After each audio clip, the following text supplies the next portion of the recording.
Commerce Secretary RossWilbur, RossPence to address Koch brothers event next month. UK leaders threaten Boeing over new US tariffs on Canadian jets. US slaps steep tariffs on Canadian jets. Moore transferred more than $2 billion of his assets into trusts for family members in the months between President Trump's election and his inauguration, according to a report published Monday by Forbes.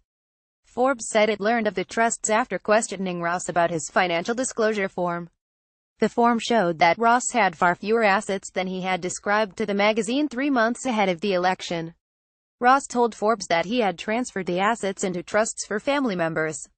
It's not clear who precisely in Ross' family could benefit from the trust.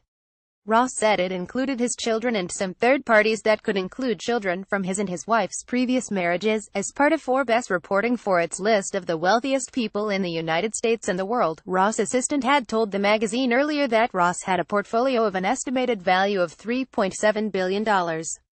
After Ross never sent proof of the assets, Forbes estimated his value to be at about $2.9 billion. My personal financial affairs have been complex for a number of years, not just one, Ross told Forbes. The rough estimates used by Forbes for many years were based on a broad definition of family assets. Without the $2 billion, his portfolio is valued at about $700 million, knocking him off the Forbes 400 list of the richest Americans. I don't care if I'm on the list or not, Ross told Forbes.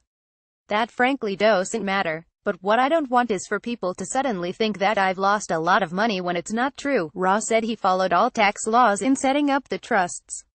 Under federal law, Ross is required to disclose assets he currently owns, but also has to reveal any that provided him income during the current and previous calendar years, even if they are no longer in his possession. If Ross had transferred the $2 billion in one go, he would be subject to gift taxes that could total more than $800 million, Forbes reported.